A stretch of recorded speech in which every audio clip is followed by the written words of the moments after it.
All right, we're back after a week hiatus here on Inappropriate Earl.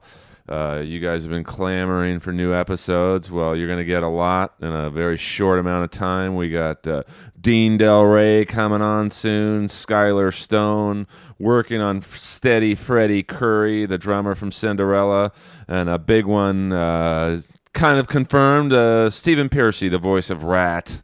Actually, he's not the voice of Rat anymore, so... we'll figure that out when that happens. But today I have a very special guest, and this is what I love about the world of stand-up comedy, is you can see someone every night for months and not know anything about them.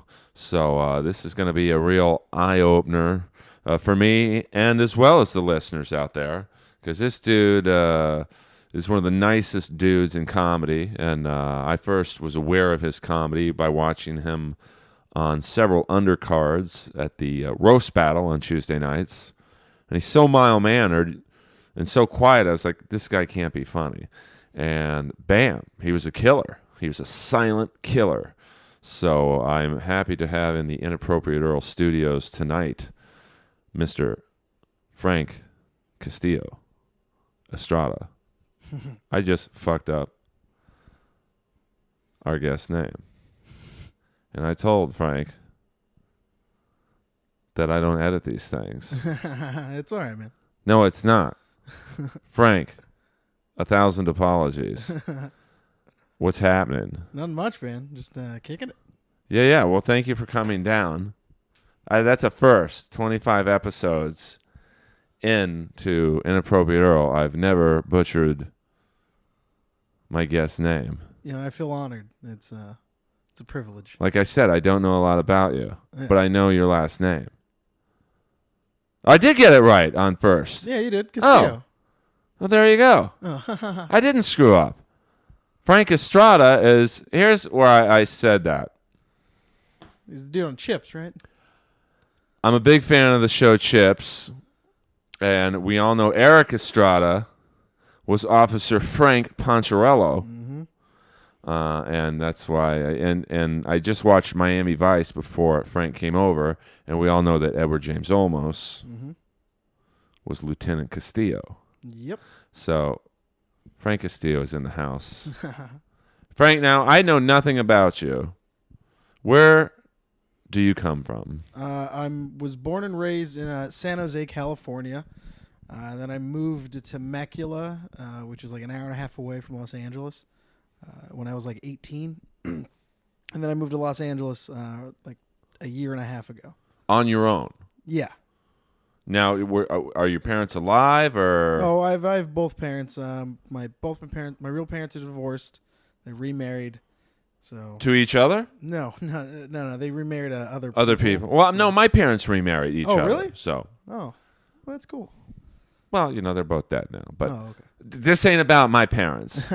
So both your parents remarry. Yeah, and then they had kids. So I have siblings and such. And then I moved to Los Angeles by myself. To make it as a comic? Yeah, actually, yeah. To make it as a comic. I was working at a casino, and that's where I started doing stand-up comedy at Pechanga Resort and Casino. They have like a little comedy club downstairs. That's not the Laugh Factory one, is it? No, it used to be the Improv. Right. Yeah, and then it changed to Pechanga Comedy Club, and then I got in there just literally randomly, just started hanging out there all the time. And did you get to open for other big names who were there? Yep. The first person I ever got to open up for, which was Kid from Kid and Play. Oh yeah, Kid. Yeah. I don't know his last name. Maybe he doesn't have it. Maybe he's like Fabio. He's just Kid. Yeah. I've heard he's a nice guy. Chris something. Chris Kidd. Yeah, I think it is just Chris Kidd. Yeah, he's super nice. I literally walked up to him because he was hosting some event at our like a company thing at the casino. Right. And then I told him, I was like, yeah, we've been doing stand-up for like 6 months. I've always really wanted to like do it. And he was just like, all right, well, you want to open up for me tonight? And they just put me up first. I did like 5 minutes, and it was terrible. I thought it was good at the time because there's so many people. Right. Yeah, man, it was the scariest thing in the world. Now, what was your exposure to stand-up before that? I mean, you done like a couple open mics, or Yeah. For that previous 6 months, I was doing like mics at least every day, like once a week. When I first started doing it, and then after like the second month, I would do it like every day as much as I could. oh wow, Yeah. Which the open mics in my small town were literally just wineries and like bars and stuff. So they weren't like you get a lot of time, but there was like 4 or 2 people there, or people not paying attention. but I mean, I would imagine open mics in your small town are different than say the open mics here, where it's just all comics. Yep. So it could be good because I can't imagine in your small town there were a lot of comics. Nah, there was literally like 5 of us. We were all ended up becoming pretty close, and then we all started doing mics in our small town, and then we'd all like road trip down to San Diego, like every day or like every other day, and like hit up mics. And then since I was in at Pechanga, I would go like every weekend or every other weekend to see if I can get like a small amount of time. And they were pretty cool with it because I worked there too. I was a server at and a busboy at one of the restaurants, Right. so they got to see me all the time. Now, where did you play in San Diego? Because I used to play like Fourth and B, which is their big, Yeah. huge. I would open for like I was probably wasn't ready to open, but I did it anyway. Yeah. Like coffee houses and like places like Lestat's. I never got into Lestat's. I would always sign up and I could never go up, but I would always go to American Comedy Co. They had their open mic that just started and it was like really empty. Then Madhouse had one. Then there was like what's it called? Till 2 Club. Beechers, or isn't there or is that Madhouse? Isn't there something called Beechers Or I thought there was something with a B in it. I can't remember. I know there's Madhouse, and then there was also, oh darn, I don't know. There's a bunch of mics. Oh yeah. That's San Diego's quite the happening comedy scene. Yeah. It is. I just feel like Los Angeles or San Diego is like a great place to get comfortable. Yeah. No, my friend Zoltan. Yeah, I know. Legendary Yep. San Diego comic. That dude should be in L.A. to make the jump like you did. Yeah, that's like the toughest thing, making the jump. What's tough? I mean, there's not. L.A.'s it's expensive to live, and the jobs you're probably gonna get. Aren't going to be the highest paying, so it's tough to have a full-time job and do comedy. Mm-hmm. You're smart. You're at the Comedy Store, like. Yeah, I just got that. At least you get a benefit of, stage time as some form of payment, other than the hourly. Yeah. Which I'm assuming what is minimum wage these days? I think it's like $8, $8.25, $8.50, something like that. I mean, that's crazy because just to show how much older I am than you, when I was working at a job like that, minimum wage was $5.25. So back in the day. And how do you like the Comedy Store so far? It's not for everybody. I absolutely love it because when I was living in my small town, I would still get tortured because I still had to go to work. But I would sit on the computer and just look at the Comedy Store, like look at all the lineups, and would like daydream about finally moving up. And so when I heard about them being like there being like a door guy position, like, and like what that all entailed about like getting picked and not be, like because you can't apply for it, you get picked. Yeah, who picks you? Tommy, the talent coordinator? It's kind of like a group mindset from what I've understood. It's kind of like you go in, you put your time there, and you have to be funny. And it's like if everyone kind of like digs you or likes like likes your style, they'll let you in because like it's almost like they're willing to invest in you. Right. Yeah. No, it's I still haven't quite figured out the system at the Comedy Store, but yeah, man, it's so fucking weird.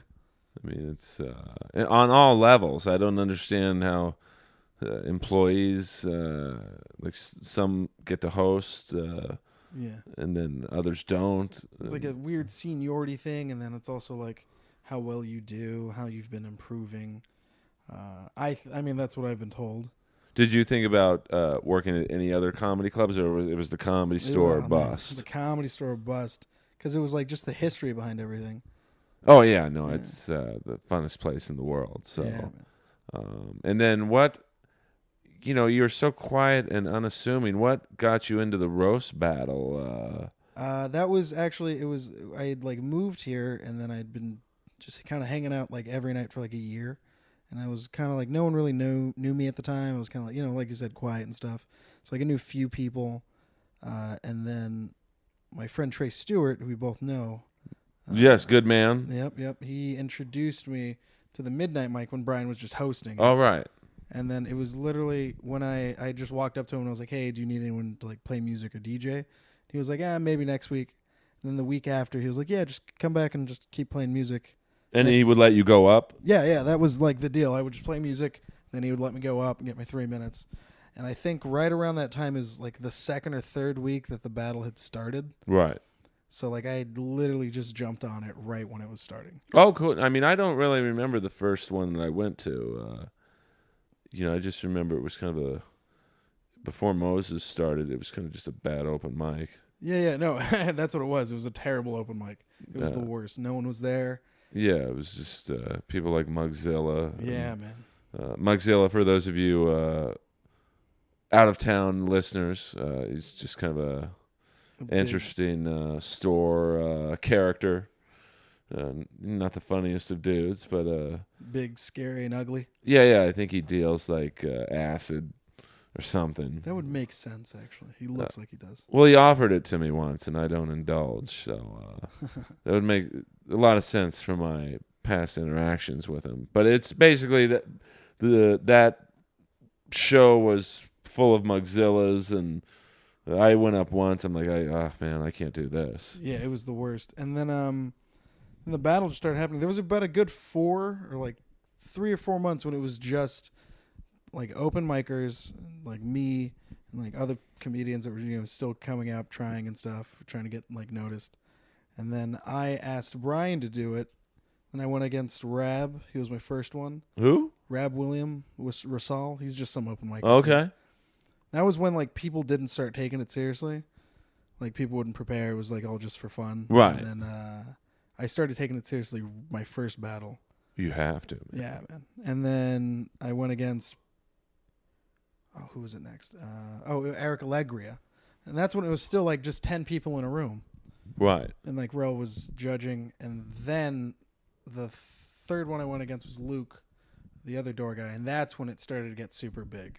Oh, yeah. I mean, that was a great one. Because, Luke's kind of like you, like quiet. And, people were like, we don't really know what to make of this one, and it was a killer roast. Yeah, man. So, and now you're like a contender to the belt. Yeah, no, I actually have the belt. Oh, I didn't. I mean, it's kind of like the battle's like very much like pro wrestling. Yeah. It's like there's multiple belts. Oh yeah. There's different like levels of like I guess Jesus Trejo, I would consider him the champion, maybe. No, absolutely. I think they said I'm like the people's champ. Right, maybe. He's like he's a paid regular, and he's he's of like headliner status. Maybe like Tiana. I mean, she especially after her killer performance last night. That was amazing. I mean, Sarah's a killer. She intimidates me so much. Well, she's so, you think someone that pretty can't be that funny. At least I do. I mean, most pretty comics aren't, maybe the funniest, but you could say that about men too. I mean, the best looking male comics, usually the worst. Yeah, pretty much. But yeah, Sarah was awesome. I mean, you got to prepare for these things. Absolutely, you gotta, because it's like I don't know. Whenever I roast, I always get like super anxious and uncomfortable. Oh yeah, like the first few weeks, and then like it gets to the point where it's almost manic how badly I prepare because I'm so nervous to like fail. Oh yeah, well the energy at these roast battles is like, it's the Bulls of Pamplona and the Coliseum fucking battles. Especially now because it's like everyone's there. Yeah, Jeff Ross is bringing his industry friends, and man. Even Paulie's coming now, and you've got like people like Hannibal Buress and D'Elia and Corey Holcomb, who scared the shit out of me last night. Yeah, man. For my particular portion of the roast.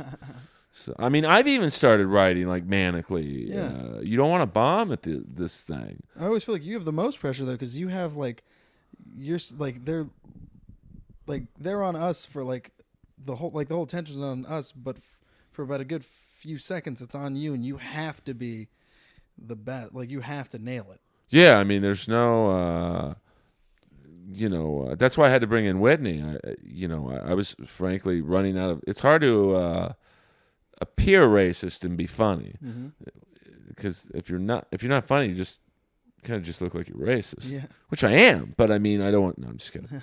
And then you have like Corey Holcomb, who's like this hulking, big black, super super funny comic. Like, Jesus, I hope he likes this line I'm about to throw out. Because if not, this Yeah, is I mean, weird. it could be awkward, like it was with Leslie and Whitney. I mean that. Leslie Jones is. She's an intimidating woman. Oh, absolutely. And you never know if like like last night I couldn't tell if she was honestly mad or if she was just doing A bit. a bit to like get the room going. And I still don't know if she was really playing a part or and then who's battling next week? Mike Faberman and Willie Hunter. Yeah, that's gonna be. That's I think that'll have some racial. Anytime you have a black or Hispanic comic against a white comic, I think brings out the hate, man. Yeah, it gets the rowdiness level up to a high level. How's it feel? Because I remember when you started coming. I mean, you were there when it was before it was anything too. Because it was like, because I remember being there and it would be empty. There was a few. It was when Rail was a judge. There was also another judge, and you would just be in the back shouting stuff. And that's when it was like. Building slightly. It was. Yeah. I think right after I did my one and only roast battle with Boone, which some probably think shouldn't even count. No, that was in the baby stages. But yeah, I mean that was like when it was just kind of building. I mean, and Boone is a hard guy to roast. Oh, absolutely, and he's quick too sometimes. Yeah, but he's quick. But when I battled him, he just kept saying, "Who does your hair?" And it's really not a lot to go on after the fifth time. Yeah. So then I just started doing AIDS jokes, which are always a good go-to. Well, with Boone they are. And now Boone's an integral part of the show. He's like the opener. Yeah. And if you've ever have a chance to see the roast battle on Tuesday nights at midnight, I guess it's what time's the open mic start? Open mic starts at 10:30. The roasts and undercards start around usually 11:45, 12. I noticed they've started getting later. Yeah. I think I think that's cool that it's a late. It is kind of a late night show. Oh yeah, absolutely. And Boone Shakalaka, who's I mean, how would you describe Boone? Boone is like, oh man, Boone's a homeless. Like a homeless transient who is a cross-dresser, but he always has. I mean, he knows how to look good when he. Well, I don't know about that. I mean, he's got a sense of he's got like a style for. Yeah, cross-dresser. He never has BO, and he's always clean shaven. I mean, sometimes his breath is a little dank, but I think he's amazing deals. Yeah, well, yeah, Boone. I've mentioned him on several podcasts because he's such a fascinating character. He basically, for those of you who aren't local to the LA scene, he steals merchandise from stores and then sells it to comics for $1. And I mean anything, like iPods, computer screens, T-shirts that have, like from some bizarre vacation resort, books, audio books, porn. Yeah, he was selling porn the other day. It was a full tape, not like bad porn, like good production quality $60 DVD. Oh yeah, I mean if you watch porn, and I never really have. I mean, do you watch? I mean, you have a lovely lady friend. Yeah, I do, but I mean, I still watch porn all the time.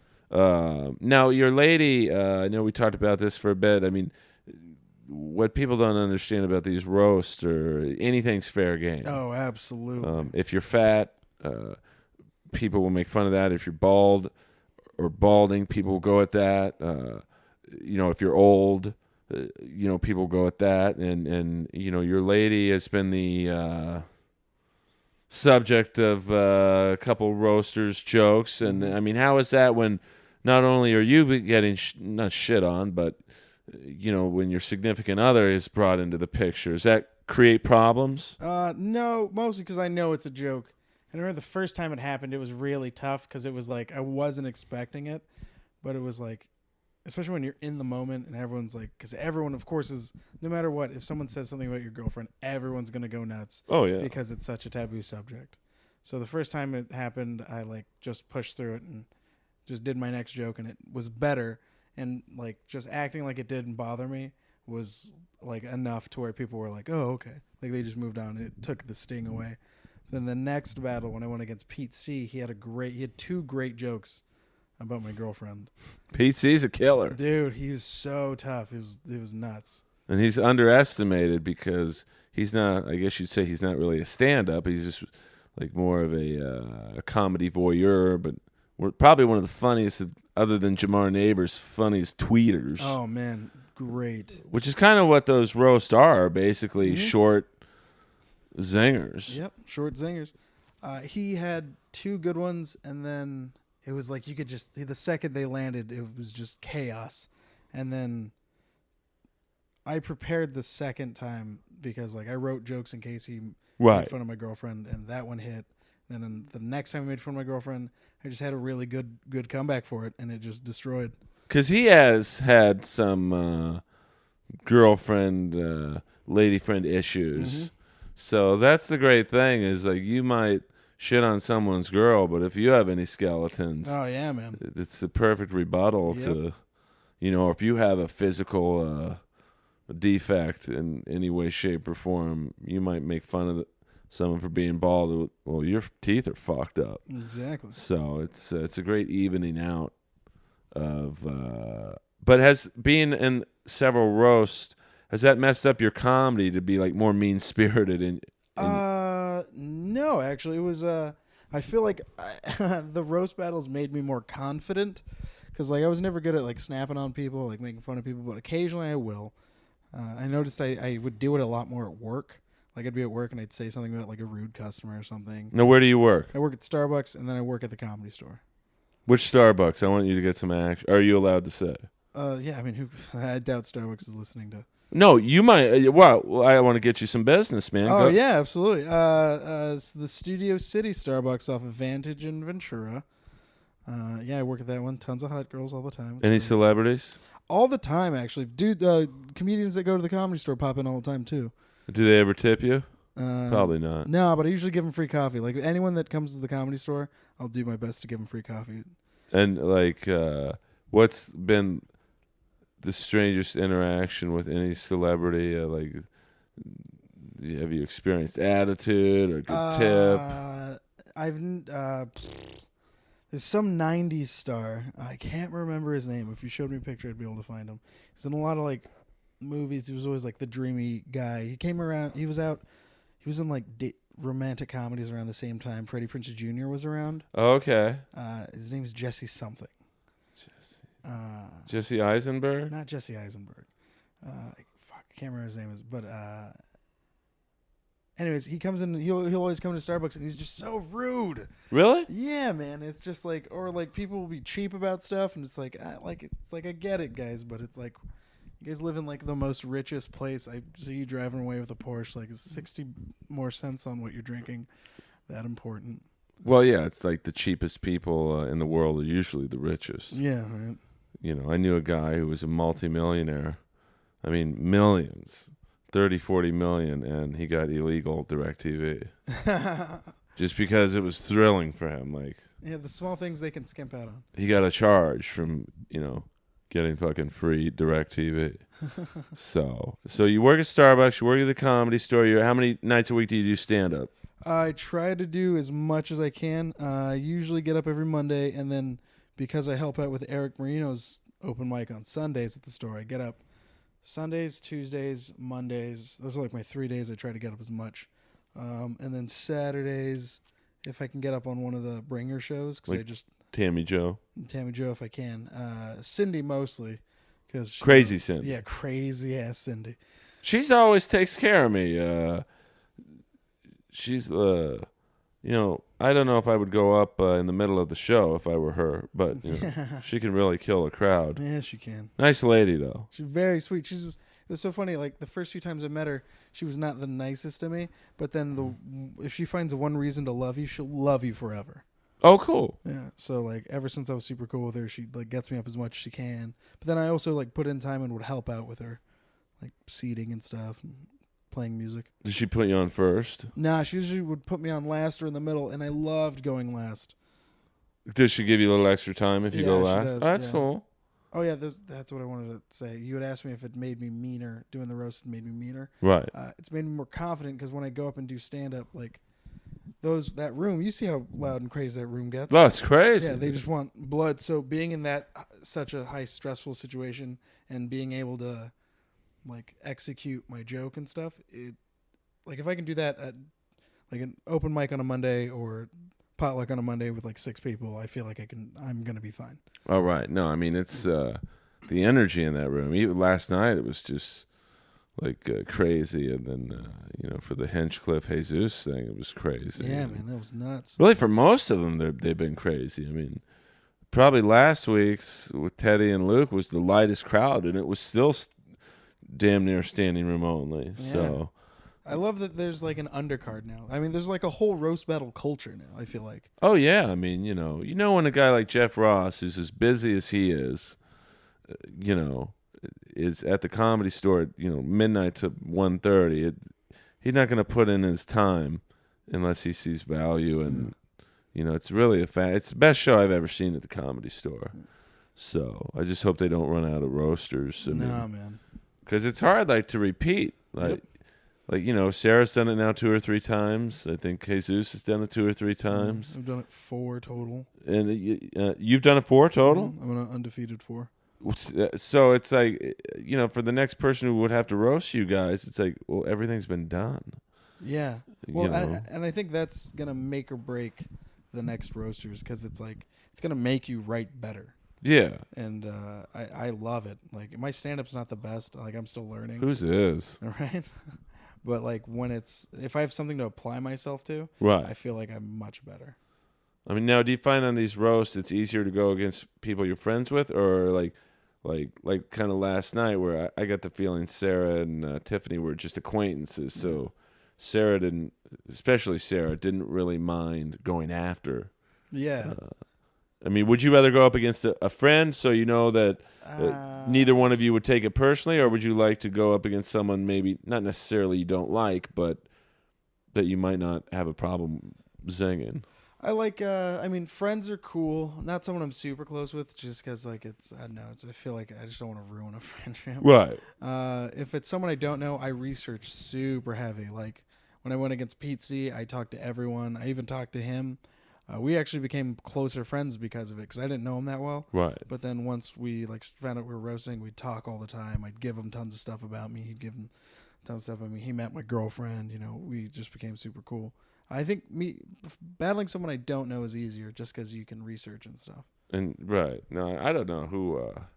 I think I'd like to roast either Boone or just Josh Meyerowitz, and Josh would probably kill me though. He's pretty. That's Autistic Thunder we're talking about, who's completely. He's even part of the battle. He gets the crowd going, and Chance, like an insane maniac, and that's perfect for him though, because he's a huge WWE head. Now, do you like wrestling? I was never as into it as my cousins were, mostly because they were body slamming me all the time, and I didn't like it. Oh, really? Yeah, I was the one. I was the runt of the pack. But I would follow it with them as much. What do you? What's like your favorite non-comedy activity to do? Me, besides smoking weed. Oh, do you smoke weed? All the time. That's cool. Where do you? I mean, like I've always wondered where people get their weed from. Like, dispensary or? Yep, dispensary. What's your medical condition? Well, I actually do have terrible anxiety. Oh, do you really? Yeah, it's like not debilitating, but it's pretty bad. It's bad enough to get some weed. Yeah, to get stoned all the time. Because I'll run myself in circles. Now, how much weed did you order the week of the roast? I mean, your anxiety must have tripled. Oh yeah, man. I'll just be like I'd get super stoned and I'd write, and then the day of, actually, it was so funny. I panicked so much. I had my girlfriend drop me off 3 hours before the battle, and then I had like 3 pages of notes that I rewrote like 4 times. the order of things, and I get like super panicky. And I smoked at least an eighth that day. I just rolled like 3 blunts. Well, that was the crazy thing about last night. Tiffany kept firing through her notes, but I don't know what was written on those pages, but I don't think there were any jokes. But, Yeah, man. It's like that panicked feeling you get when you're up there when you're like, oh man, I've got nothing else. Oh, it's tough. I'm not, dogging her for that, but she did that. You can definitely tell there's a point where someone like hits the wall and they're like, oh my God, I've got nothing. Yep, and you can tell usually because they start pacing back and forth. Yeah. It's like kind of when Josh Martin battled Alex Phillips. Like you could tell there was a point where Josh felt a little like uncomfortable. Yeah, he's like, I don't want to do this anymore. Because Alex was intimidated. Alex was probably the only guy to like really talk over someone in the roast, and it worked, I guess. Oh yeah, absolutely. It was a very totally got in his head. I think Josh Martin probably would have done a lot better if he didn't stutter so much. Well, yeah, I think when he's not nervous, he doesn't stutter. Yeah. But Alex, you got to give him credit. He really got into Josh's head in the first round. And, yep. I mean, I know we're talking a lot about the roast battle, but it's just such a fascinating show. Yeah. That if you're in LA or coming to LA, stay an extra day, call Orbitz or Priceline, and Tuesday midnight. It's just or a little before midnight. It's just a special. You've got A-list comics judging. Sarah Silverman, Bill Burr. Every week there are big judges. Huge judges. And it's some of the best young and upcoming comics and established comics. Yep. It's just such a great and so many different characters. Oh man! But it's it's just such a carnival-like atmosphere. Yeah, it's the best. And it's such very rarely will you ever be in a room with that much talent. Oh yeah, especially. Like, I remember when they would all just start coming and hanging out. Like, when people that weren't even judges were just hanging. Like, when Sarah Silverman was just kicking it. Like, Burr. I remember the first time Harold Burrs popped in. It was just mind-blowing. Especially being so new in stand-up and watching all these guys just hang out. Yeah, I mean, I remember that night Hannibal Buress he sat down right next to me. And, that was when my role was kind of unofficial. And, I started doing my house racist lines, and here I am next to a pretty dark human. And he kind of shot me a look of like, the fuck, what's this part of the show about? But he was really cool, and, it's just, there's no other show that I can think of where there's that much talent in the room, either performing or watching, hanging out. And now Tuesday nights at the Comedy Store are a total scene. Yep. It's bananas. Someone, I think, said that Chappelle stopped his show last night in the main room because we were being so loud up in the belly room. He's like, what's going on up there? Yeah. So, when Chappelle's stopping the show, last night at the store was just magic. Dude, it was Cat Williams, Dave Chappelle. Yeah, I mean, Kevin Hart. Kevin Hart was there. I mean, probably the highlight of my comedy career was last night showing Kevin Hart where the bathroom was. So... It's not a good career when that's the highlight. But I didn't know David Spade was there. Did he go up? I don't know. I saw him when I was walking through. That reminds me. I remember one of the most interesting. One of the most interesting interactions I've ever had there was with Tracy Morgan. Oh yeah. I was late for the open mic and I rounded the corner too fast and I just was in the middle of the circle of Tracy Morgan and his friends. And then, everyone was just kicking it. And I was like, oh, shit. And I immediately stopped and just hung out. And I was just so, and I remember I called him sir. And I was like, oh, thanks, sir. And he was just casual. He was like, why you calling me sir? Just kick it. We're all comics. Just relax. Well, that's cool. Feel it. And I was like, yeah, cool. And I was just so, starstruck. Because I think he's so funny. Oh, yeah, man. It's hard not to get starstruck up there. When Russell Peters is up there. I mean... Yeah. So this guy made $22 million last year doing stand-up. That's crazy. Who have you met that's at the store that's blew your mind? Probably Roddy Piper, to be honest with you. I mean, he's not. of the non-comics, I guess, because I mean that guy was like a superhero to people my age, you know, and it's like meeting Superman. I mean, this guy was the best bad guy ever in wrestling, and just he loves to hold court. So just to like talk about the days of the business with him, it's like, I mean, where else or what other business could you just talk to a living legend? Yeah. But comically, I guess, I mean, seeing Chappelle up there, you know, I mean, it's pretty neat. I remember one night in the OR, he did about 3 hours in front of me and like maybe 5 other people. Oh, what? That's got to be the best 3 hours. Yeah, no, it was great. I mean, he basically wasn't, he was just taking our questions.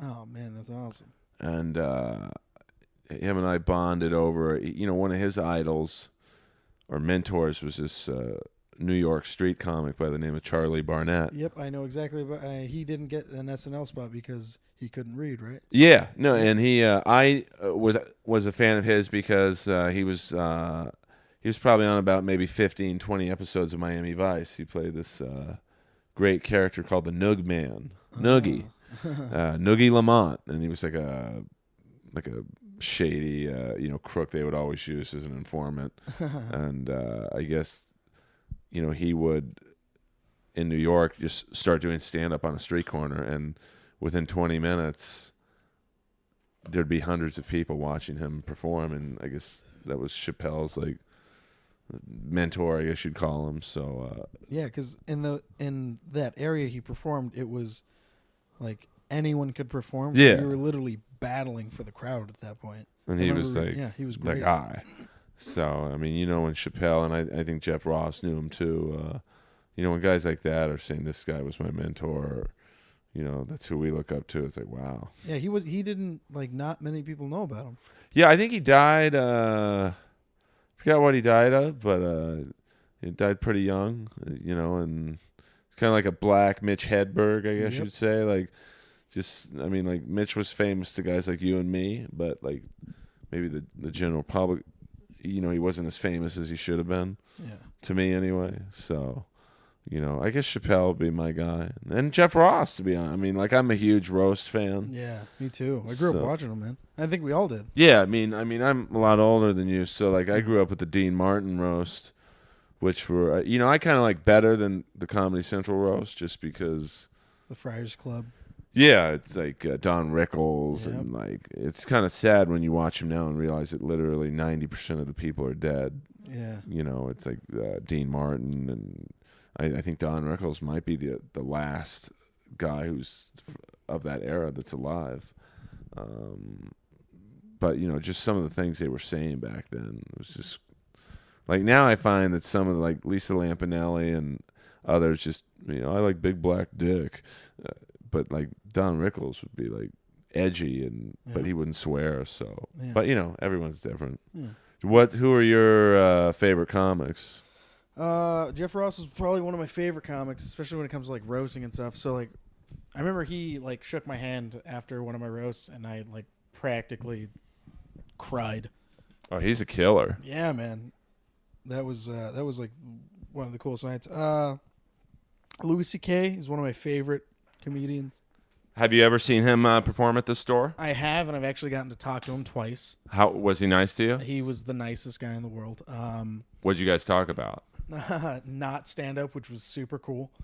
We talked about stand up once.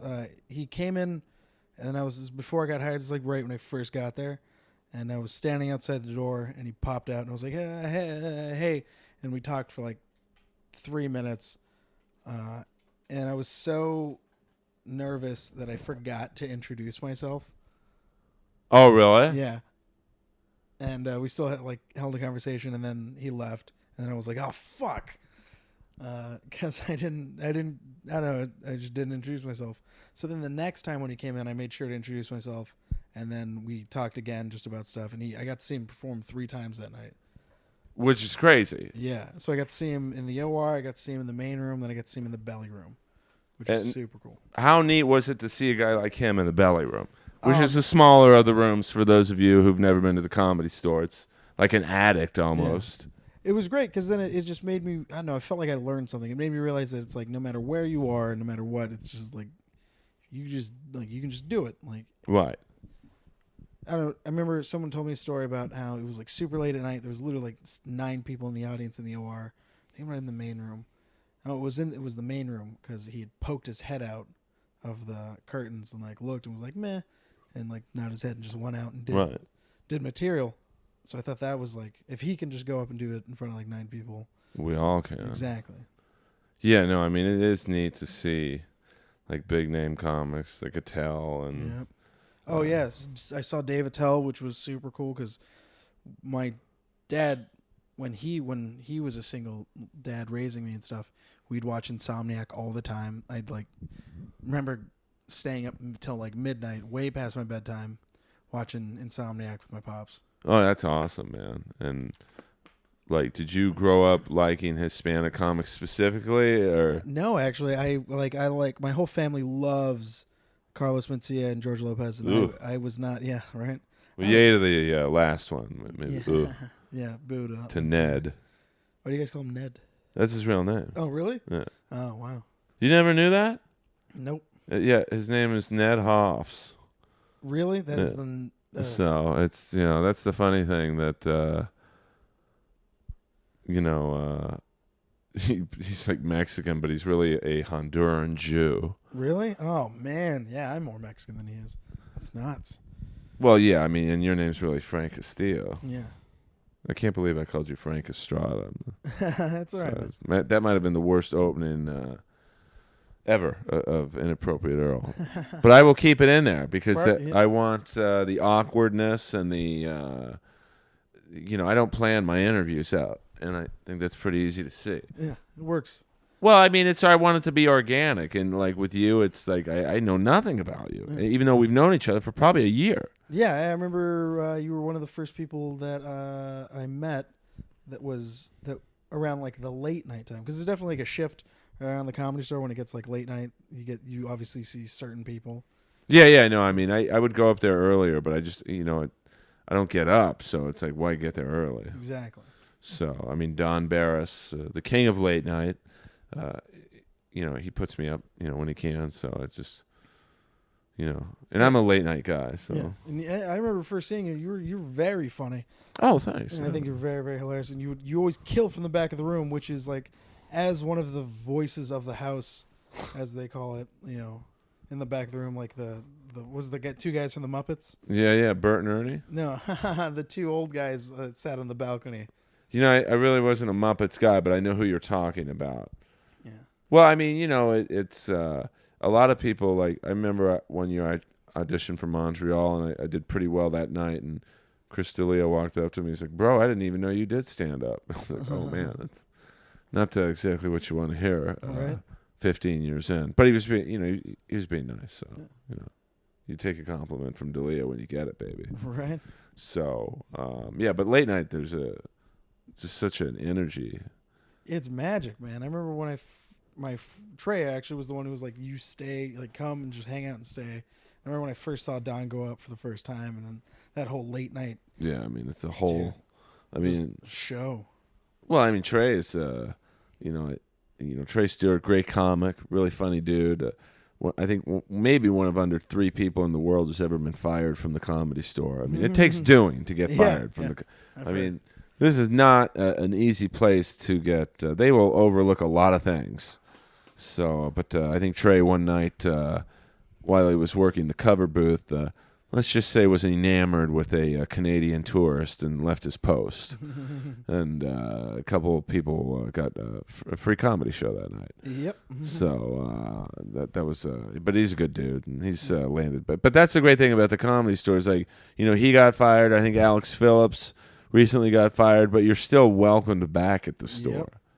Like, the store's the only place where you can get fired and, you'll still get your stage time and, like... You get in the system. Yeah, so it's... I got hired because Alex got fired. Yeah, so thank you, Alex Phillips. Yep.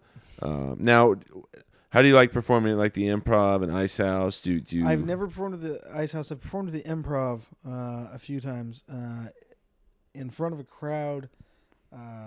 Not yet at the Improv. I've done the open mic a few times. That's cool. Yeah. Flappers is cool. I did the Haha, which is the worst Ha-ha's place the in the worst. world. Oh man, there's 2 now, isn't there?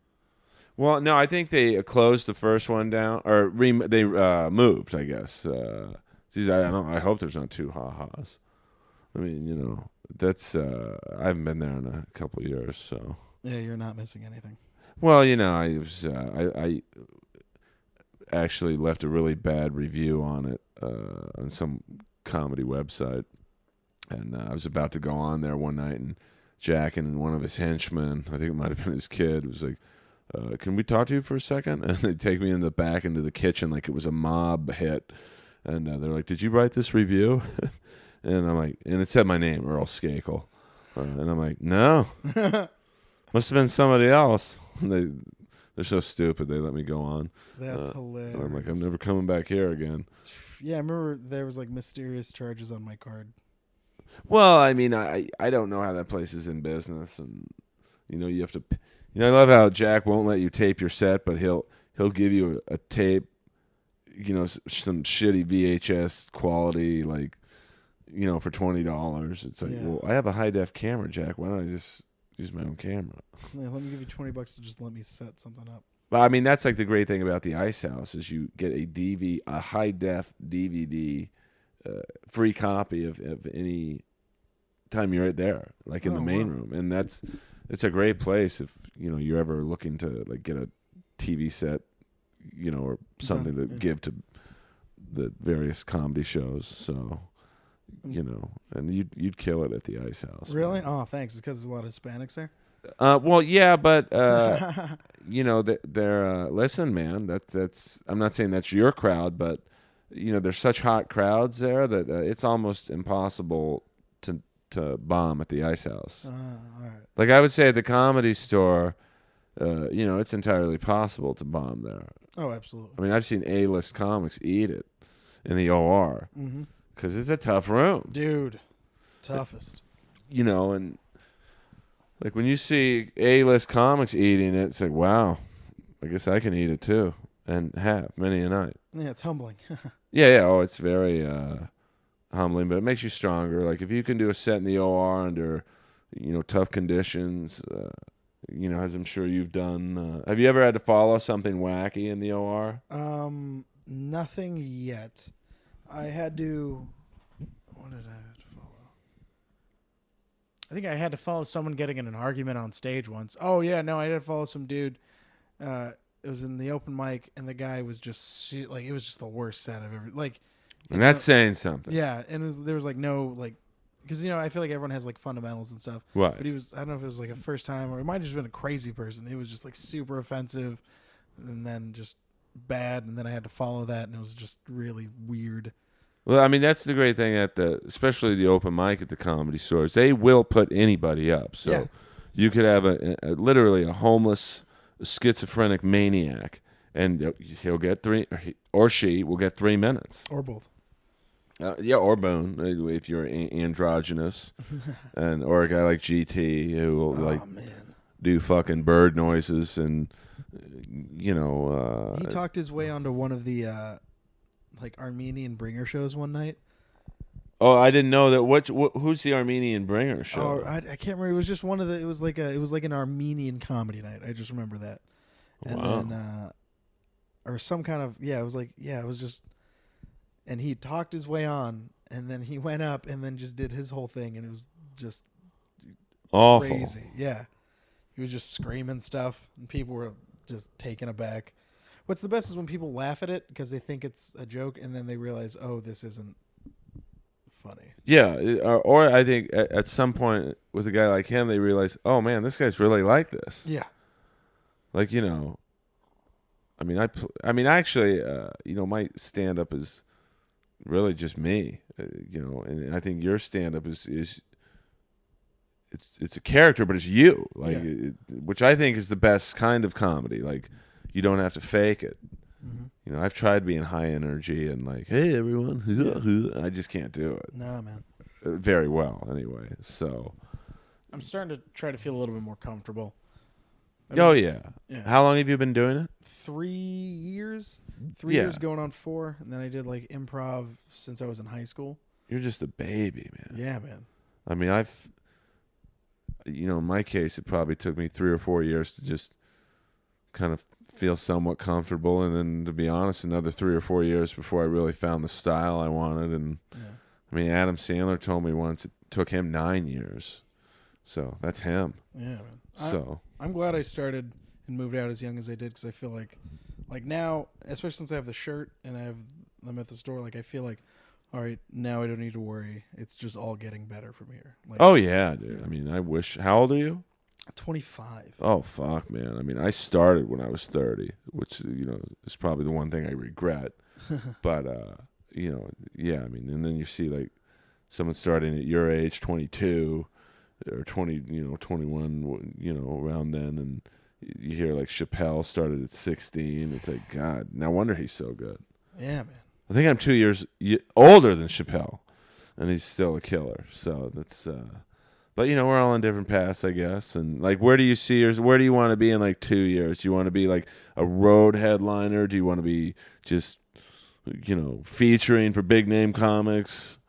Yeah, I guess that's the question. It's kind of like, what do I want to do now? I really want to get good. I want to get really, really good. Right. I want to get at least as much time as I can, because I always just feel like I'm not satisfied.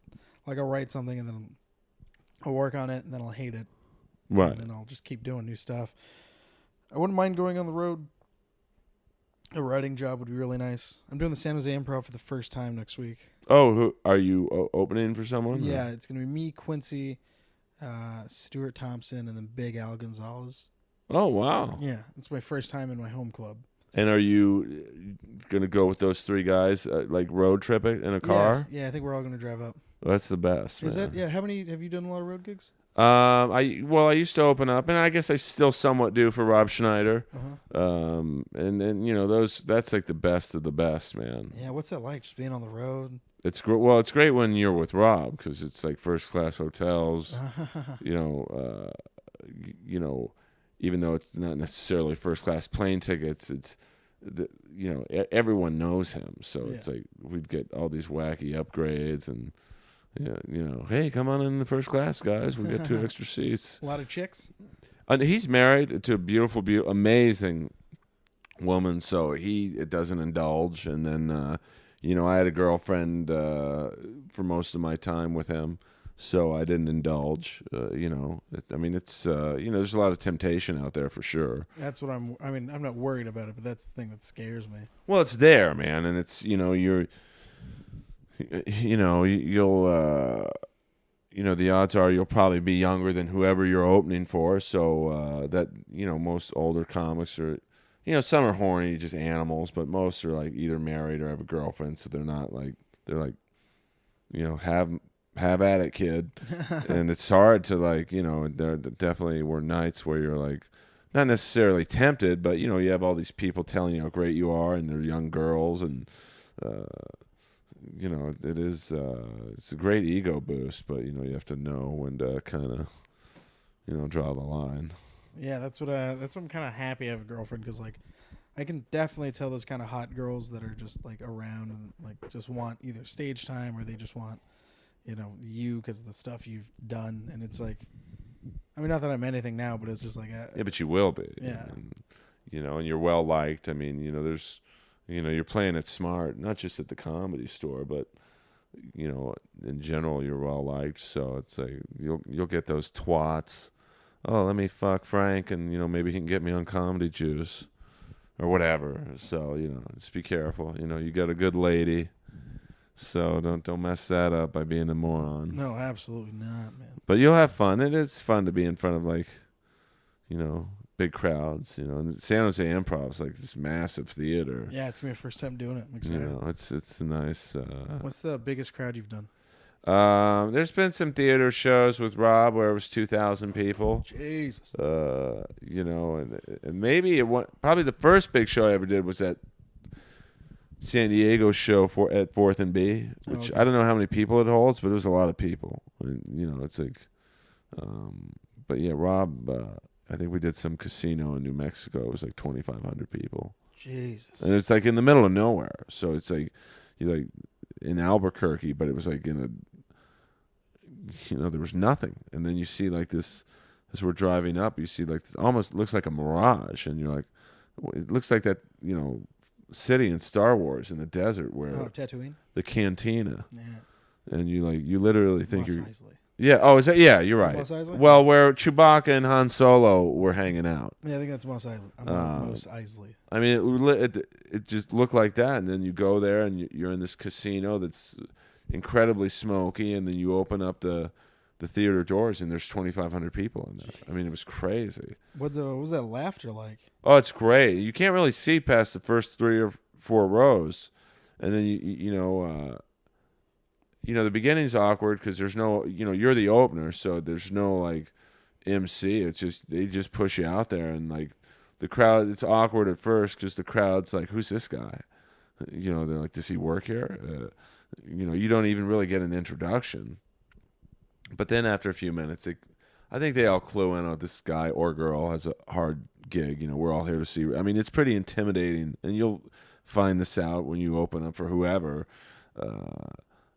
To be in a room full of 2,000 people and literally not one person is there to see you. I kind of like that though. I mean, it's cool because they have no expectations of you. Yep. But it's also there's an energy of the room of okay, we'll watch you and we'll chuckle, but we're here to see Rob Schneider or we're here to see Chris D'Elia or whoever. So it's like when I go to concerts, I don't know about you, but like I'll go see Kiss play or Rat, and I'll be like, okay, this band's pretty good, but I want to hear Rat or Kiss, beat it. So when's this set over? Yeah, and that's probably I'm like I actually started saying that to the audience. I'm like, hey, I've been where you guys are. I know what you're thinking. How much more time does this guy have left? And they're pretty. You just can't throw Rob out there cold or Whitney Cummings.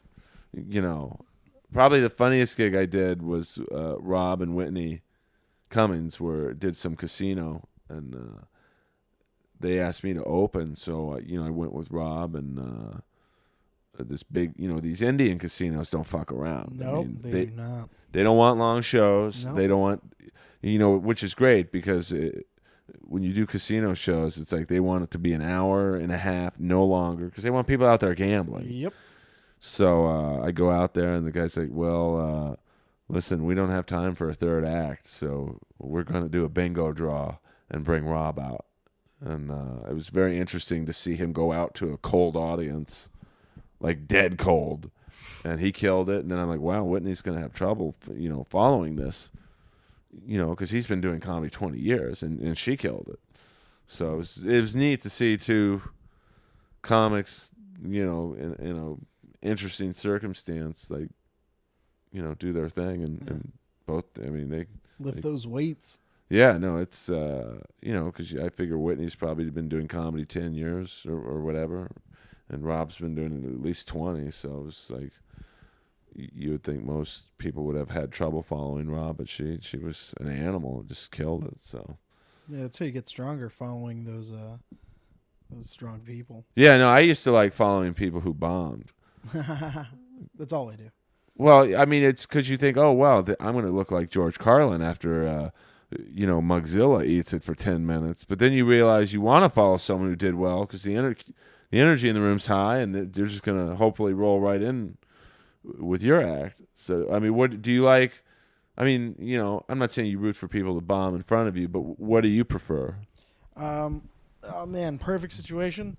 I like going up last because it's like, especially now because I feel like I could be like, I could connect easier because it's like, all right, I know I'm the last guy, guys. Let's make this quick. And then they're like, ah. Right. And then, I make them, I make them laugh. And then they're like, oh, that last guy wasn't too bad. That's why I like going up last. I don't mind if the person in front of me sucks. I just like them to not be terrible. Right.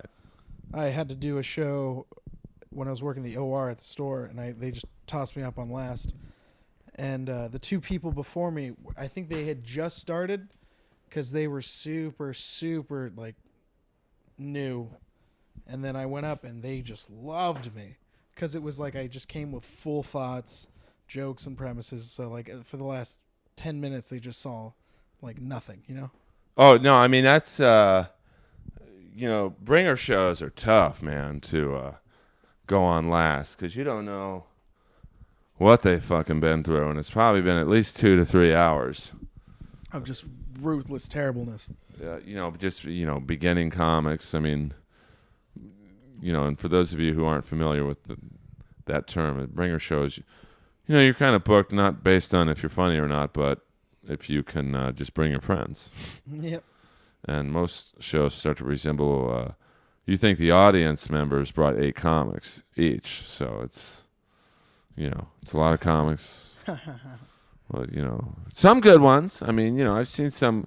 I remember once seeing I think it was, forget whose show it was in the main room, but there was like this one really funny dude. It's like, wow, this guy's got potential, and you always feel sorry for him because it's like they don't know. Yeah, or you see someone who's really funny, but their friends didn't show up, and the rule is if you didn't bring anyone, you can't go on. Yeah, I've been in proximity when someone's been told they couldn't get on. Oh, it's the worst. It's like watching someone's dream get crushed. Yeah, that happened. I think the other night at the store, some young black comic you could tell was like new, and he was like so excited to perform at the Comedy Store, and I guess his friends didn't show up, and the promoter said, "Hey, I'm sorry, you don't get to go on." And you could just see how bummed he was. So, but you got to pay your dues in this business. Yep. What kind of do you do? A lot of non-comedy club shows, like bars, or what's like the most interesting gig you've done? I did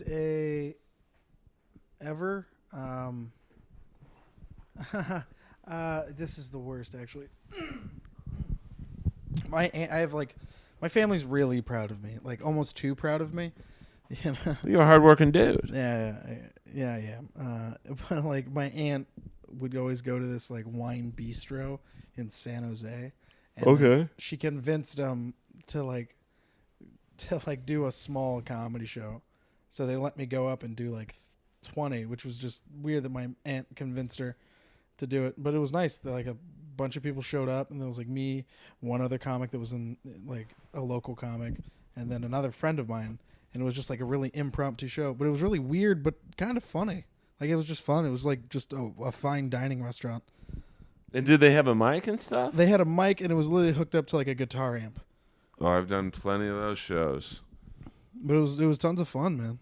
Well, here's what you got to be careful of. Like when you first start doing the road, you'll go out there with some pretty lazy headliners, and some of these gigs where you have to drive really far away, it's just the two of you, and these clubs or bars or saloons will, hey, we need an hour and a half show, and the headliner will be like, hey, why don't we just split the time? Oh man.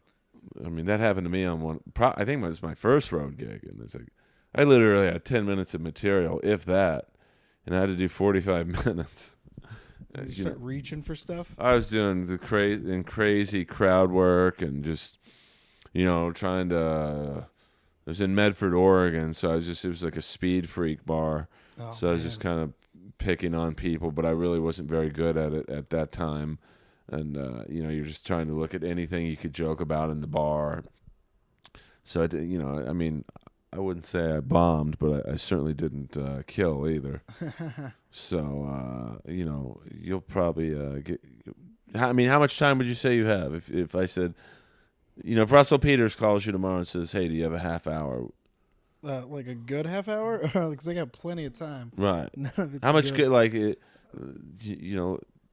how much good time do you have? I would say 8 to 10. That's pretty cool. That's a lot. That's a TV set. All right, then let's do like 5 to 6. No, I'm sure. Well, no, I mean, if you can have a good, say, 10 minutes, like your A-list, home runs, and then you could throw in some crowd work, and it's like a solid like B. 10 minutes. You could do 15 to 20 and survive.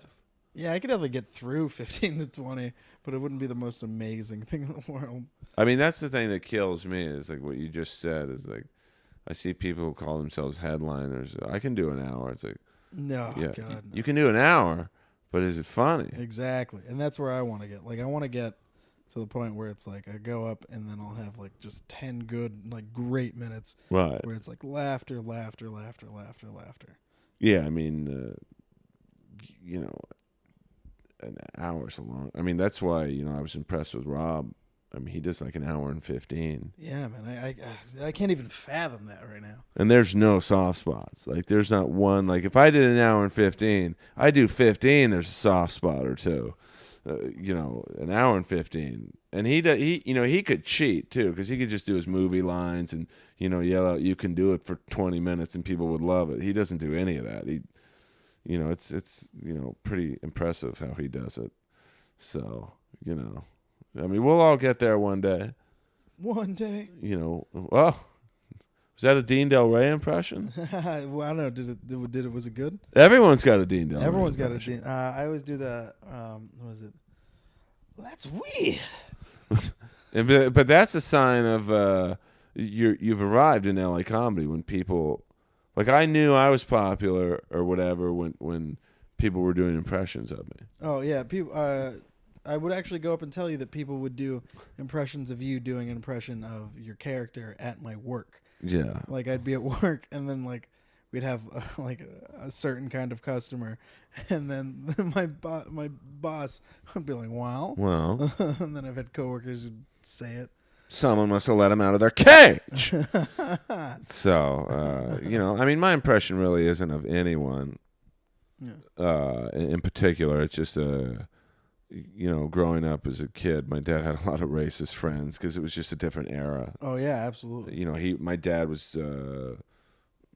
I guess, Donald Sterling's age, so he just, that era was like. Oh yeah. Yeah, they grew up with it. My grandma's the same way. Yeah. I came home with an Asian girlfriend. Me and my cousin actually we were both dating Asian girls at the time. Right. And I introduced my grandma to my girlfriend, and then my grandma just straight up looks at me and goes, "What? This one's dating a pie face too?" Yeah, I mean, pie face. I mean, that's, I mean. I was like, "Oh my God, Grandma." Yeah, it's crazy. You forget that, your grandmother, my dad, Donald Sterling, they grew up in like where segregation was like still like, in full force. Yep. So, and like the N-word was like, used pretty liberally back in their time. I don't say it at all. My mom, because she was born like East Side San Jose. She saw some stuff. Right. But so she says it just all the time, and I was like she doesn't say it as much now, but there's a few times where I'm like, "Ma, you can't be saying that so freely." I mean, I grew up in an era where, I mean, I said it, because I didn't know what it meant. I mean, because the first time I heard it, and I've told the story before on the show, so I don't want to bore people, but, I was playing golf, and I shot a really good score when I was 13 years old on the front nine of this major golf course, and I ran home and said to my dad, I said, "Dad, I just shot bogey golf on the front nine of Bel Air Country Club from the men's tees," which is pretty good for a 13-year-old. Yeah, absolutely. And he looked at me and goes, "Earl, that's golf." So not knowing what that word meant, the next day I went down to the caddy yard, of course, where they're all black. And I said, "Hey, guys, guess what? My dad said I shot golf."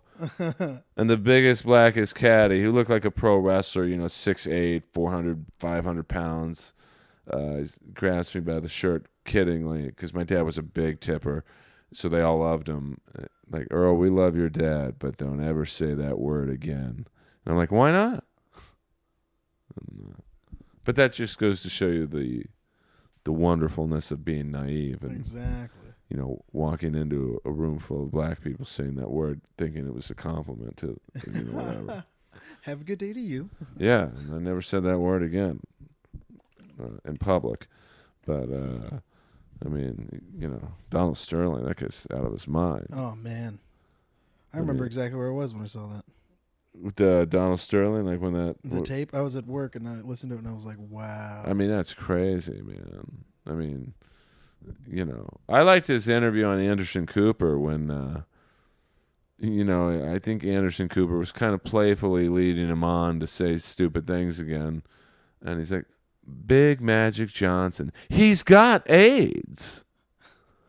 He actually has HIV, not full blown AIDS, and he didn't even. He's like, but what has he done?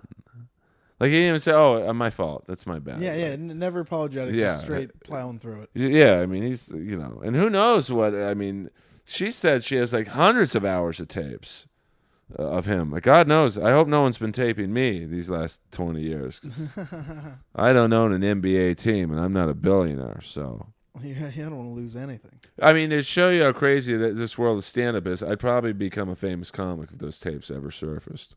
So you want them to? I mean, I never said the word, so I don't know what you're talking about. I mean, there's racism all over, man. I mean, I'm Jewish, so but I went to a Catholic grade school and Catholic high school, so I would, how people thought of Jews at my schools were crazy. I was like Matt Damon in that. No, Brendan Fraser in that one movie where he was a Jewish kid, but he went to the Catholic school because he was great. School Ties. Yeah. I can't tell you how many times in high school or grade school I heard, yeah, those fucking Jews, man, they're really cheap. We really got Jewed over with this school lunch. And it was like, Jesus. Did they know you were Jewish? No one knew. That's the worst. So, I mean, did you ever experience like racism? Like, yeah, actually, it's different for me because like, especially like after moving from San Jose, because like it was like a pretty ghetto city where I lived and stuff. Ghetto, like Hispanic or black? Hispanic and black. It was like where I lived. It was East Side San Jose, so there was a lot of minorities. Most like predominantly Mexican, and then we moved to like a better part of town was predominantly Filipino, and then now it's getting worse. But it's just like I don't know. I feel like kids will do stupid shit if they want to. But when I moved to a small town, it was predominantly Mormon, a lot of white people. Oh, great. Where is this place? I'd like to move Temecula? Yeah, I know. Yeah, it's where the Pachanga Casino is, like a big Indian reservation. So everyone thought I was kind of Native American. Some people didn't know I was Mexican. So I'd experienced it a little bit, but like it was still very apparent. Like they would put swastikas on the trees. Oh, that's cool. Yeah. Metal Militias started where my town's from. The MMA company. Yeah. Oh, it's Metal Militias does MMA now. They did motocross. Oh, okay. Yeah, and then but the emblem on their helmet is also the German helmet, and it's also the SS spells out Metal Militia. So most people, there's a small sect that was like super racist that came out of Temecula. And then the first day of high school when I sat down to this really cute white girl, and then she had made a comment about Mexicans. And not knowing you were Mexican. Yeah, and then she turned and she goes, "Oh, well, not you. You're different." And I was like, "Oh, cool, thanks." Those people. Yeah. I mean, Hitler was a great public speaker. No, I'm just kidding. Flawless. I mean, he just took his ideas a bit too far, according to Marge Schott, in the late great owner of the Cincinnati Reds, who actually said that, she said that, like, oh, he's a good speaker, he just went too far. So, and probably the biggest laugh I ever got at the roast battle was saying the Holocaust was the first bringer show. Oh, man, I was laughing about that the whole way home. I mean, I knew when Eliza laughed, that was like, okay, that's a good joke because she's laughing. Yeah. Because she doesn't strike me as the type that would, laugh unless it was funny. So, yeah. My girlfriend loves Eliza Schlesinger. I'd heard varying reports on her, in terms of her being nice to people, and I have to say that in my interactions with her, she's been nice. Oh yeah, she's super nice to me. I held her dog a few times. Yeah, Blanche, the great Blanche. The great Blanche. Who might be second only to Lois. Who is very sleepy right now. In terms of the LA comedy scene dogs. And Sarah Tiana's Maverick, the Pitbull Maverick. Huge now, by the way. Yeah, Maverick's, a big dog, but very friendly. Yeah, absolutely. And Brian Fischler, the blind comic out of New York. I don't know if you've seen him at the Comedy Store. He comes out here periodically. He's got a seeing eye dog, and it's quite fascinating. Does he take it on stage? He has to. So. Oh, really? Oh, wow. I don't think he gets up a lot at the Comedy Store when he's in town, but he likes to hang out in the patio, and you'll see his guide dog, which is amazing to see a guide dog at the Comedy Store patio, and you got everyone coked up, drunk, everyone trying to stick it in some girl, and this dog is just totally quiet, relaxed, So it's, even the canines at the Comedy Store have a good time. So, Yeah.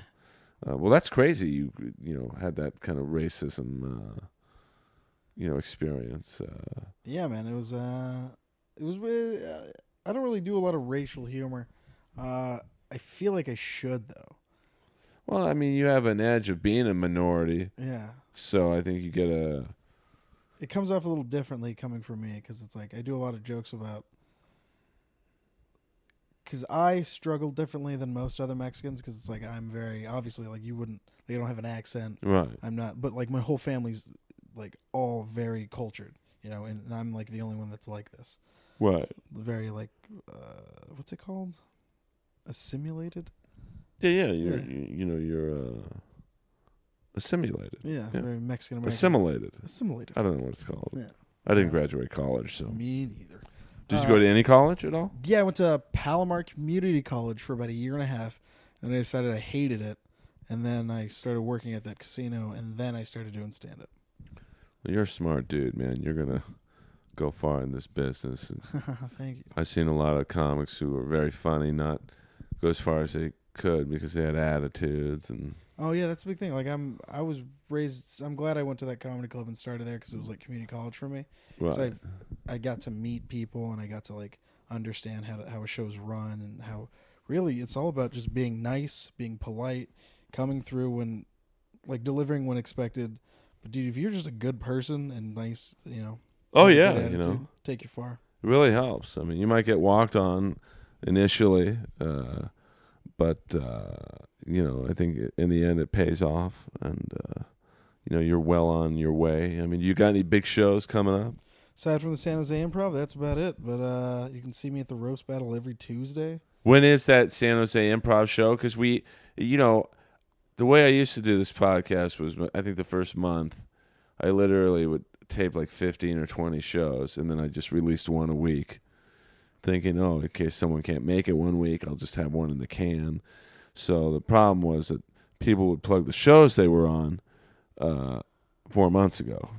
But now I release them the night of. So for you Northern California folks, I highly suggest going to see Frank, Quincy, Stewie, and Big Al Gonzalez, who's a great dude. I mean, it's 4 super funny dudes. We know it's at the San Jose Improv. Time and date. May 29th at 8 p.m., if I'm correct. And that's a week from tomorrow? Yes, it's a Thursday. And then you're at the Roast Battle every Tuesday? And then Eric Marino's Sunday mic, the show will go up every Sunday. And that's at the Comedy Store. Sunday nights at the store are cool, in the belly room. And then Monday potluck.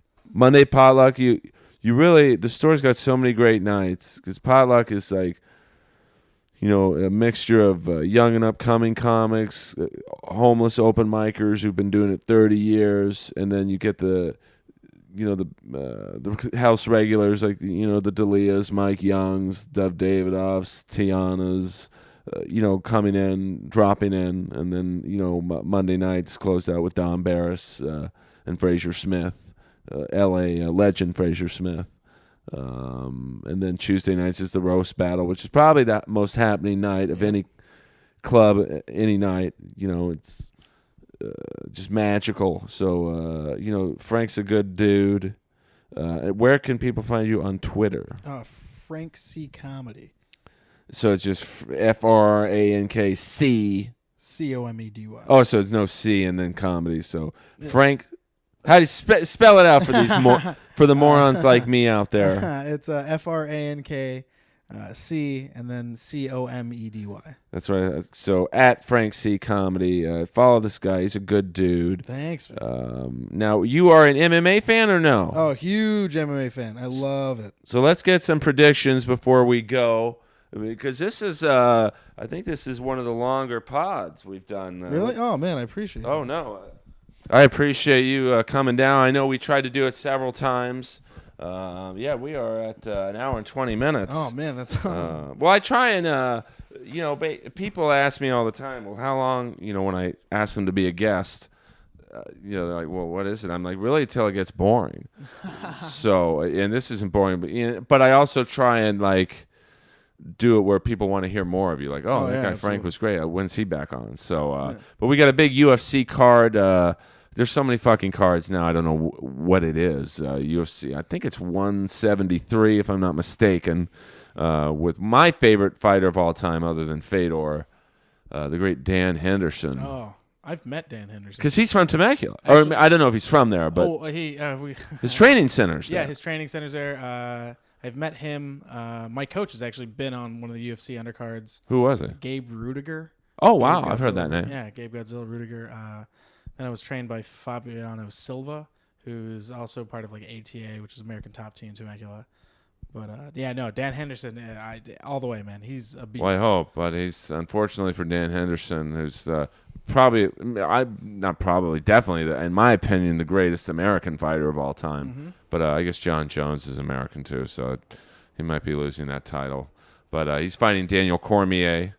I don't know Cormier. Cormier is a heavyweight who, he was in that weird almost Fedor weight range of 220, 230. Mm-hmm. It's like he's not quite big enough to fight. Although he did knock out Bigfoot Silva. Oh, okay. Who's like 265 pounds, at the weigh-in. So he's probably close to literally 290 the day of the fight. He knocked him out. He's beat up Josh Barnett, who was the UFC heavyweight champ. Mm-hmm. So this is going to be a tough one for Henderson because he's... Yeah, but I believe him, man. Henderson's just... Well, he could, but he's a little slow. He's old 44, too. Yeah, man. That's super old. Shit. 43 maybe. And, he's kind of one-dimensional at this aspect. He just tries to go straight ahead and hit you with the right, which he did against his last opponent, Shogun Hua. Hua. Let's feel like Howard Stern now. Hey now. Hua. Did you see Hua's face? Oh my god! His nose. He had to have like some wacky surgery on his nose. So that's this weekend. Cormier Henderson. I mean, I just hope. I have a feeling Cormier is going to smash him, but hopefully, anything's possible with the H bomb. Do you like stand up or do you just like grappling? I'm just a fan, so I don't. I mean, I like stand up more because it's more exciting. I mean, I think. I always feel bad when they're grappling and the crowd starts booing, and it's like grappling is just as much an art as the H bomb. Yeah.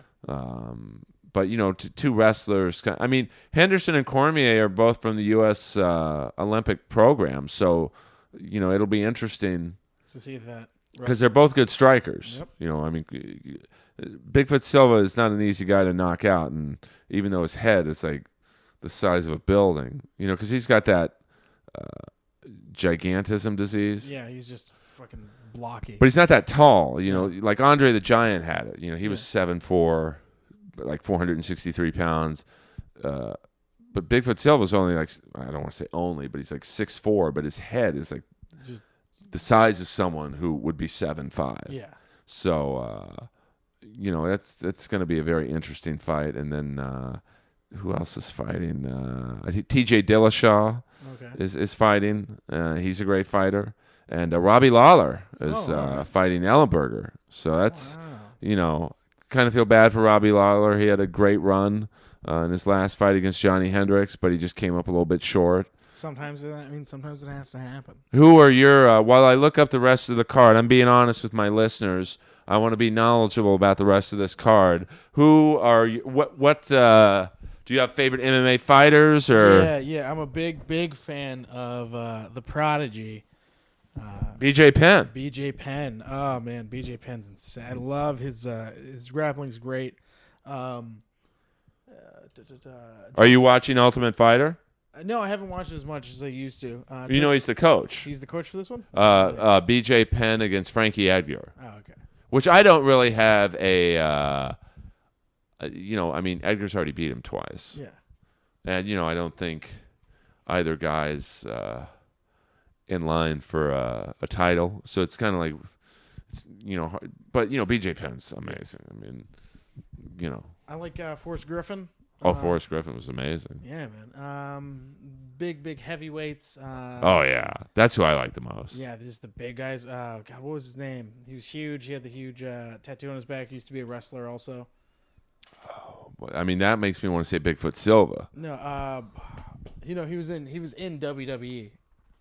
Or Batista? not Batista. Oh, Brock Lesnar. Lesnar. There you go. Because Batista did MMA, and then I think, I think he had like 2 fights, and the first guy was kind of a tomato can. Mm-hmm. So it was like, oh, okay, I'll do this. And then the second guy was like, maybe not well known, but he was pretty legit. Yeah. And I think Batista was like, I don't like getting hit for real. Yeah.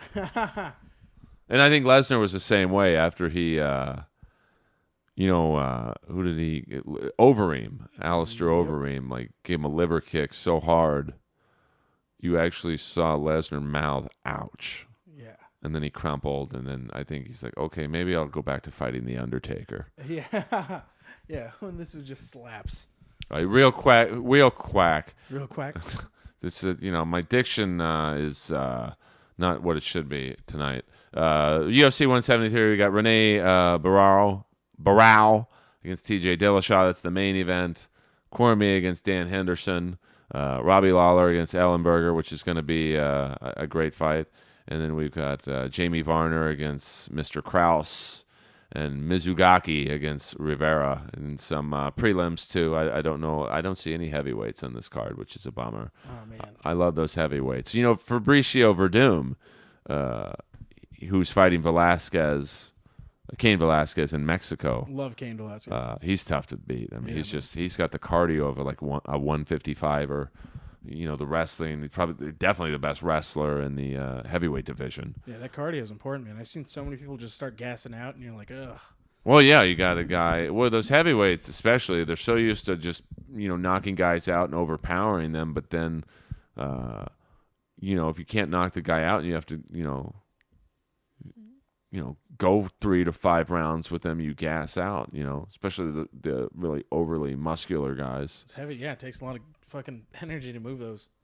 I mean, I would say the best heavyweight fight I've ever seen in my life was Mark Hunt and Bigfoot Silva. It was 5 rounds of it was like a video game. So it's rare that the heavyweights can go 5 rounds. And then let's see what's going on for 174. There's so many goddamn cards now. It's awesome, man. It's just so because everyone just loves the fights. Yeah. What do you think of the female fights? I mean, obviously there's Rousey and like there's a card UFC 173 this Saturday, and then there's a card from Germany next Saturday. And then there's there's 2 UFC cards on the 31st. No way. I love chick MMA. Those girls are fucking beasts. There's a girl I used to do jiu-jitsu with. She was like the top of our class. She placed second in worlds in her weight class, and then she also placed first in her belt weight class in jiu-jitsu. And I used to have to roll with her all the time, and she fucking would destroy me. But she's just getting into MMA. Yeah, I mean, there's I think they're trying to get there's that girl Holly Holm who's like a kick-ass boxer. She's getting into MMA. I mean, she is in it now. She's a potential opponent for Rousey, and obviously everyone wants Cyborg. Oh man, that dude. He's a tough dude. Yeah. Cyborg. I think Cyborg should fight Fallon Fox, who's the transgendered female. Who did Cyborg fight that was actually really attractive that was in a movie? Gina Carano. Oh, man. Kicked her ass. Oh, Gina Carano. Who is rumored to be signing with the UFC to fight Rousey. I think they want to keep Rousey. They want to build Rousey up like WCW did Bill Goldberg. Oh, man. Just have her be undefeated. And, I mean, there's not... there's a decent amount of depth in the women's division, but... it's a very risky fight if Cyborg fights Rousey and kills her, because then it's like Cyborg's not really marketable. I mean, she's a dude, basically. So you can't have her on posters. No, I mean, she ain't gonna sell any fights with her looks. Yeah, and that would be a major no-no. And then Rousey, it's like, well, she can't beat Cyborg. That's a fight everyone wants. I mean, that might be the number 1 pay-per-view ever if they eventually get it. But, who knows? I mean, the UFC has pretty rigorous steroid testing now. So it's going to be hard for her to pass a test. Yeah, absolutely. I mean, she has a dick, for God's sakes. A huge one at that. But the fight I'm looking forward to, and it's kind of going under the radar just because there's so many. It's the tough Brazil finale, which is next Saturday. It's Stipe Miocic's heavyweight, very good striking heavyweight. He was supposed to fight Junior Dos Santos, who's, unfortunately for Dos Santos, he's like the number 2 guy in the heavyweight division, who has been killed by Velasquez twice. Jesus. So there's really, you can't. It's like, what do you do with him? You can't put him anywhere. No one wants to see a fourth, because he beat Velasquez the first time. He got lucky with a shot, but he beat him. Yeah. And then Velasquez, almost the last fight, you could tell he could have finished him at any time. Wow. But he's like, I'm going to drag this out and beat the shit out of you for 5 rounds. Jesus. And so he broke his hand. So Miocic is fighting Fabio Maldonado, who is only 205 pounds. Only 205?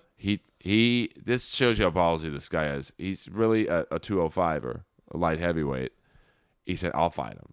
Jeez. And this guy has the best chin. He is going to, he probably already has brain damage, but this is going to be a great fight just to see how much punishment he can take. Yeah. You can't knock this guy out. He's unbelievable. He's like a Pez dispenser or a Rock'em Sock'em robot. Just willing to take shots to the face. Yeah, and laughs at you as you can't see his face after the first round. It's so bloody and distorted, and he smiles at you. I think that'd be the scariest thing. Oh yeah, like I've have you ever seen a fight up at the Comedy Store? No, I'm actually looking forward to it though. Oh, I've seen a few. It's pretty funny, And I remember one night someone tried intended. to fight Don Barris. Oh, what? And Don got into like this really weird karate stance, and the guy backed down. Oh, I'm getting a tweet already about this show. Really? Maybe this is going live. Think before you open your mouth, Earl, before you get slapped out. Don't ever disrespect Cyborg again. So, wow, that's great. This guy must be in this house because I haven't released his podcast yet. So, well, there. I'm sorry. Sorry about that, JT Tropics on Twitter. But come on, dude. Frank will agree with me. I mean, no girl looks like that. So don't shoot the messenger. I'm not the guy who was, juicing to the gills. So, but this is what happens, Frank, when you have a podcast. Is this live? I thought it was. I thought we were taping, but this guy's already. I have to see this right here. There's no way this guy could have had Tito Ortiz. So that's great. Now you've got Tito Ortiz after me too. This must be. I mean, we literally just said that. That's great. So I'm sorry about that, guys, and feel free on Twitter at Frank C Comedy or at Earl Skakel to voice your opinions about the show, voice your opinion about Frank, me, any topics we've discussed. Yeah, please don't beat me up though, because I can't fight. I can't fight either. So I mean, I look good, but I'm all smoke and mirrors, man. I'm like the L.A. comedy version of Overeem. I look like a killer, but I'm not as good as I look. So no offense out there to you Cyborg fans, but let's face it. Come on, man. Stevie Wonder could see what's going on there. So Frank, this is actually one of the longer shows we've done. I'll admit I was a little nervous. Like I said, we know each other. We're totally good friends, but I don't know a lot about you. Yeah. So I was like, Jesus Christ, what are we going to talk about? Yeah, I was actually pretty nervous too. I mean, because, I want you to have a good time. I want you to want to come back. Oh, absolutely. This is a blast. I want, people listening to go, I want to hear Frank on again, or I want to go see his comedy. So, I think it worked out good. Yeah, it was a lot of fun. And go see Frank with Stewie, Quincy, and Big Al Gonzalez next Thursday, the 29th, at the San Jose Improv. I've got a few local shows, none worth plugging. I think I have a worse tour schedule than the current version of LA Guns. But you can find me on Twitter at Earl Skakel, EarlSkakel, and you can listen to Inappropriate Earl on SoundCloud, or for you Apple and Steve Jobs nut swingers, go on iTunes and don't look up Earl Skakel, because if you do, my shitty comedy album will show up. Buy that if you want. Not necessary. Or just type in Inappropriate Earl in the podcast section. It's free. And, leave a review. Hopefully you liked it. And you know what? Even if you didn't like it, leave a review. And I leave up the bad reviews. So just because I think I don't want to filter your opinions of me, Frank, or any other previous guest. We had Tawny Katane on. No way. Legendary actress and video vixen. And like 99% of the comments were great. Oh, she's so pretty. She was so funny. Thank you for the great stories. And then one guy wrote, she's a fucking whore. And I left it up there. So hopefully, say what you want. Be inappropriate if you want. And thank you for supporting me through the first 26 episodes. Frank C. is a great man. Follow him, support him. And as always, I leave Inappropriate Earl with words of wisdom. Stay white.